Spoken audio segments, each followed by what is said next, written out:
Good morning, students. I hope you all are safe and sound at your home.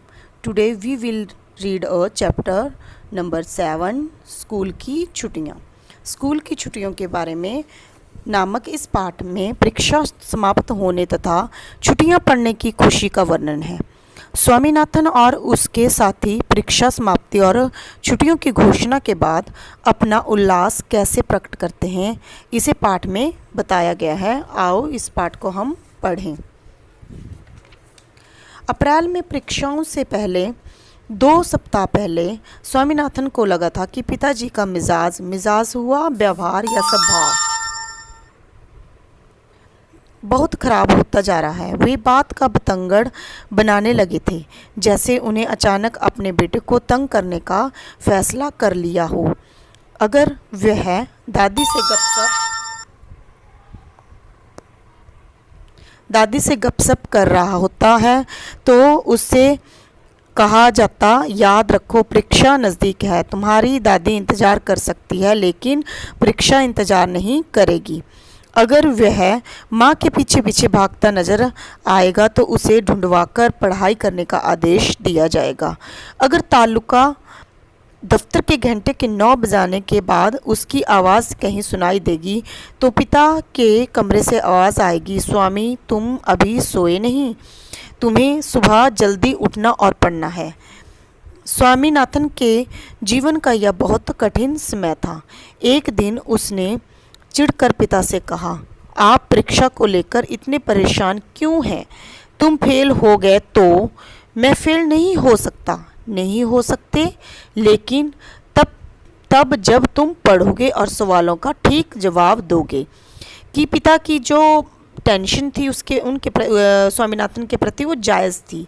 वह सोचते थे कि अगर ये पढ़ेगा नहीं तो कैसे परीक्षा में बैठेगा और कैसे अच्छे नंबर लेकर पास होगा, और पिताजी का ऐसा रोकना टोकना उसको वो पसंद नहीं था। मान लो तुम फेल हो जाते हो और तुम्हारी सहपाठी तुम्हें पीछे छोड़कर आगे बढ़ जाते हैं, तो जिस दिन परीक्षा ख़त्म हो उस दिन से फिर अपनी मनमर्जी के काम कर सकते हो, कि अपनी इच्छा से काम कर सकते हो।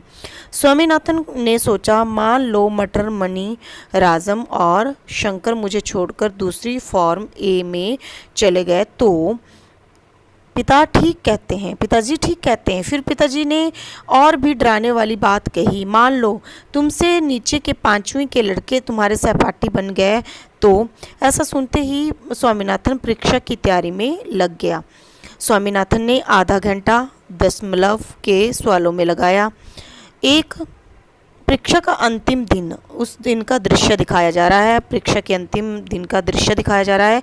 एक तरफ सूखे होंठ, सूखा गला, स्याही से रंगी उंगलियां और थकान, और दूसरी तरफ परीक्षा समाप्त होने की खुशी के साथ स्वामीनाथन अंतिम दिन परीक्षा भवन से बाहर निकला। स्वामीनाथन को अचानक लगा कि उसे इतनी जल्दी बाहर नहीं आना चाहिए था, लेकिन वह हॉल में और कैसे रुक सकता था? तमिल का पेपर 5 बजे तक चलने वाला था। उसने आखिरी सवाल की आखिरी पंक्ति 4:30 बजे तक लिख ली थी। 6 प्रश्नों में से पहला प्रश्न उसे संतोषजनक रूप से किया था, कि अच्छी तरह से किया था, उसको सेटिस्फैक्शन थी उस क्वेश्चन की आंसर की। दूसरे के बारे में उसे संदेह था, कि उसे यह संदेह था, कन्फ्यूज़न था कि वो ठीक लिख रहा है कि गलत लिख रहा है। तीसरा ठीक था। चौथे के बारे में उसे साफ पता था कि वह गलत है, लेकिन उसे सही उत्तर का भी पता ना था। छठा उत्तर सबसे अच्छा था। इसका उत्तर देने में उसे 1 मिनट लगा था। बच्चों, आधा चैप्टर आज हमने रीड कर लिया। इसको आप अच्छी तरह से पढ़ लें, अच्छी तरह से इसके बीच में से क्वेश्चनों को बना लें, और जो आधा रह गया है उसको हम कल रीड करेंगे। धन्यवाद।